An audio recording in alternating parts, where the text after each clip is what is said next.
Welcome back to my channel, Ramir Boulder. Video po natin ngayon ay tungkol dito sa rally. Rally dito sa Luneta, sa Rizal Park. Galit na galit po si Vice Ganda. Okay lang naman maglabas ng saloobin. Pero yung napakadaming mura, hindi siguro tama yun. Hindi ko si eh, mali yung pagmumura. Sa totoo lang, mali. Lalo na may mga bata dyan nakasama eh. Ang ginawa nitong si Vice Ganda, puro naman mura. Pwede ka namang magbatikos ng walang mura eh. Hindi naman inaalis sa'yo yung magbatikos ka dahil nga siyempre sa sobrang galit kasi isa rin ako sa mga kumukundina sa mga kurap na opisyal. Pero yung magtapon ka ng puro mura, ibang usapan yun. Okay lang sana kung walang mga bata dyan. Yung daming bata dyan. Nakita ko kanina mga naglalakad sa kalye papunta dyan. Ang daming mga bata na sumama sa rallying yan. Ito po, pakinggan niyo po yung pahayag ni itong Vice Ganda na to. Ah, What's up, Bandang people?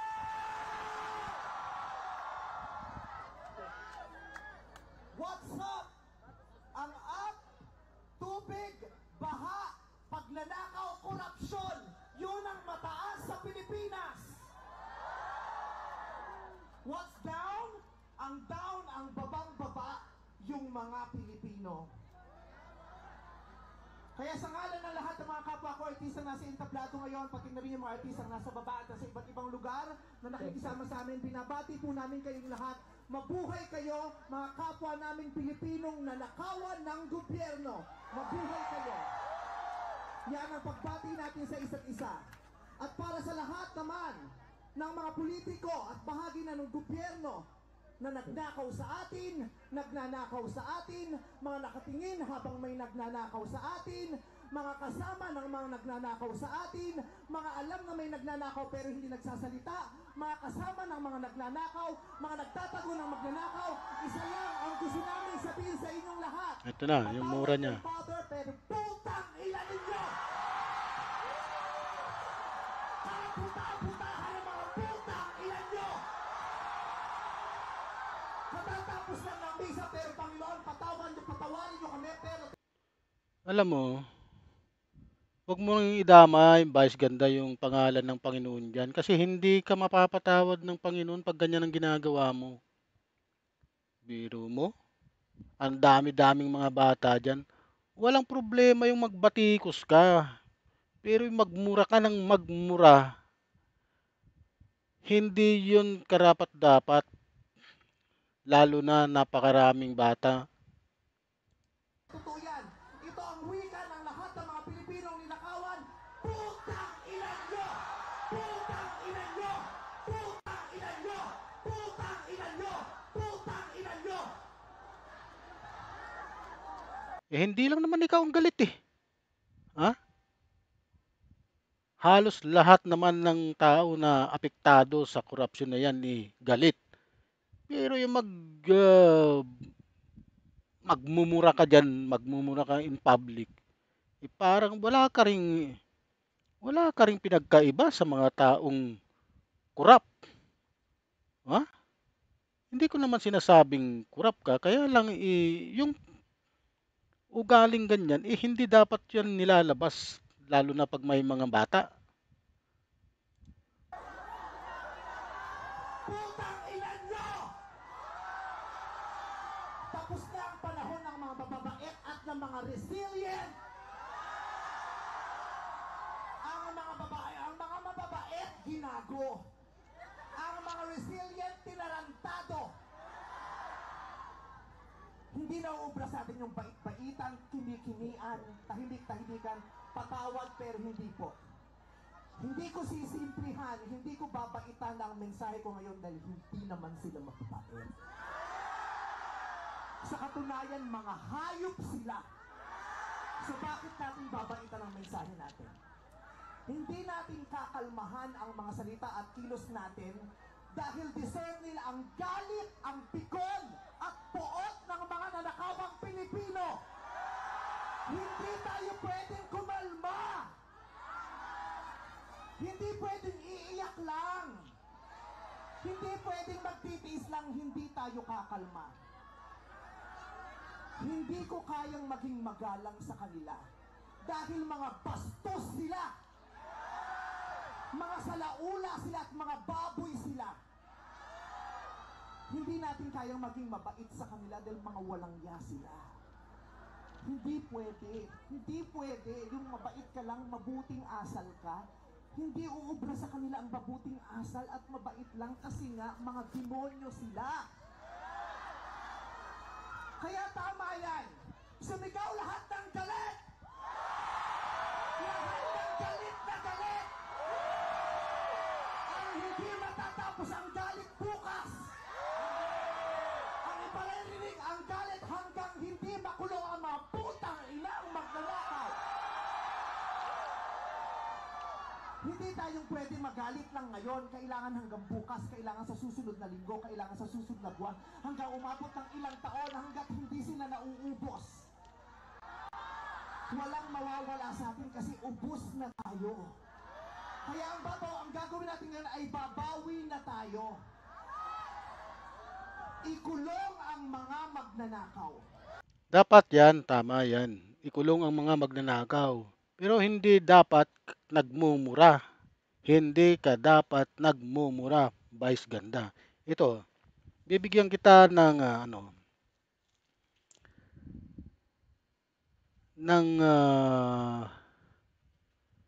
salita na dapat mong ilagay sa puso mo. Kawikaan chapter 26 verse 4 and 5. Huwag mong sagutin ang mangmang ng ayon sa kanyang kamangmangan. Baka ikaw man ay maging gaya rin niya. Huwag mo raw sagutin ang mangmang na ayon sa kanyang kamangmangan, baka ikaw man ay maging gaya rin niya. Kita mo? Verse 5, sagutin mo ang mangmang ayon sa kanyang kamangmangan, baka siya'y maging pantas sa ganyang kanya. Para sa akin, hindi Oh. nasapat ang kulong. Dapat Sa talatang ito, dapat maunawaan mo. Wala ka ring pinagkaiba kung ganyan ang iaasal mo sa kanila. Naunawaan mo to? Huwag mong sagutin ang mangmang ng ayon sa kanyang kamangmangan. Baka ikaw man ay maging gaya rin niya. Diba? Baka maging gaya ka ng mga politikong tinitira mo dahil sa kamumura mo. Sagutin mo ang mangmang ayon sa kanyang kamangmangan. Baka siya'y maging pantas sa ganang kanya. Yan ang sinasabi ko. patayin ang mga korap na magnanakaw. At saka hindi ikaw ang magsasabi niyan. May batas tayo. Ha? Wala yan sa konstitusyon na patayin. Ngayon, kung nasa konstitusyon yan, walang problema. Ibalik ang death penalty para sa mga korap. Para patayin ang mga magnanakaw, ikulong pati pamilya nila. Dapat gumawa ang batas ang pamahalaan para ibalik ang death penalty. Pasensya na po, Father. Alam kong ayaw mo ng death penalty. Ipagdasal mo na lang ako.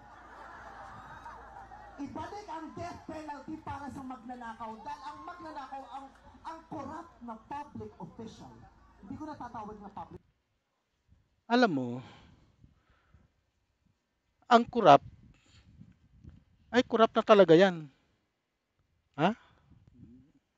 Pero dapat, maging maayos yung pananalita mo. Hindi yung mura ka ng mura dyan sa entablado. Mura ka ng mura dyan. Pati yung mga tagapakinig mo dyan, tinuturuan mong magmura. Diyos mio. Ang corrupt na politiko ay higit pa sa mamamatay tao. Ang corrupt na politician ay higit pa sa magnanakaw. Ang corrupt na politician, ang korupsyon ay higit pa sa terorismo. Ang mga terorista, namimili lamang ng lugar at panahon kung kailan aatake. Pero ang mga magnanakaw sa Pilipinas, walang pinipiling araw. Araw-araw nila tayong ninanakawan. At ang inaatake ng mga terorista, yung mga iba ang pananampalataya, iba ang paniniwala, ibang lahi. Pero ang mga korap, kapwa Pilipinong kalahi ang ninakawan. Kaya hindi tayo pwedeng sumuko lang ng ganito. Kaya hinahamon ka namin, Pangulong Bongbong Marcos, kung gusto mong magkaroon ng magandang legasiya, ang pangalan mo, ipakulong mo lahat ng Mas ganda, darating tayo dyan. Yung, kaya nga gumawa ang Pangulo ng ICI, binuo niya yan para tumutok sa pag-iimbestiga ng korupsyon. Investigative, ano tawag dito? ICI na to. Siya ang tututok sa investigasyon ng korupsyon hanggang sa may mapakulong. Kaya nga create niya ang ICI. Okay? nanakaw. Nakatingin kami sa iyo, Pangulong Bongbong Marcos. At inaasahan ka namin, hindi dahil sa idol ka namin, kundi dahil sinaswelduhan ka namin at inaasahan namin na tutuparin mo ang inuutos namin mga employer mo. Kami ang nagpapasahod sa inyo. Tapos na ang panahon na natatakot tayo sa gobyerno. Takutin natin ang gobyerno dahil ang kapangyarihan ay nasa sa atin, wala sa kanila. Nakatingin kami sa inyo. Ipakulong. Lahat ipakulong. Bawiin ang mga ari-arian. Bawiin ang mga ari-arian. Pati atay, i-donate. Ibigay ang atay. Pati mata, i-donate. Walang ititira kasi nga. Mali yung sinasabi mo. Mali. Pati mata, pati atay, i-donate. Ano yun? Hindi na makatao yung sinasabi mo, Vice Ganda. Kademonyuhan din yung tama lang yung bumatikos ka, pero yung mga pinagsasabi mo na ganyan, hindi tama yun eh. Pati atay i-donate. Ano ka? Sino ka para magsabi ng ganun? Ha? Wala kang karapatan na sabihan na magsabi ng ganyan, pati atay, pati mata i-donate. Kalukuhan mong matanda kang hindi ka kalukuhan itong pinagsasabi nito eh. Okay lang, yung mambatikos ka, pwede yon. Pero yung mga ganyan, na pati atay i-donate, pati yung lamang loob i-donate ng mga kurap. Hindi makatayo yun. Hindi tayo pwedeng maawa dahil mga putang ina nila. Maraming salamat sa inyong lahat. Sasamahan namin kayo hanggang mamaya. Isa pa, putang ina nyo! Tignan mo, nagaya na rin sa yung mga tao eh. Sa kamumura mo.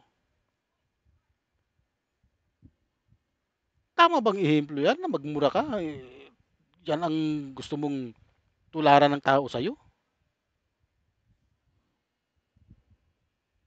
Sobra na, tama na. Sobra na, tama na. Sobra na.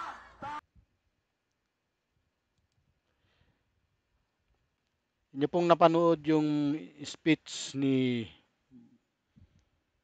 nitong artistang ito na nakakadismaya lang kasi pati pagmumura pinangangalandakan sa stage. Kaya nga bibigyan ko po kayo yung sinabi ko po kaninang salita ng ating salita ng Diyos. Kawikaan chapter 26 verse 4. Huwag mong sagutin ang mangmang ng ayon sa kanyang kamangmangan. Baka ikaw man ay maging gaya rin niya. Ayun. Baka ka rin maging gaya ng mga politikong yun. Oh. Verse 5. Sagutin mo ang mangmang ayon sa kanyang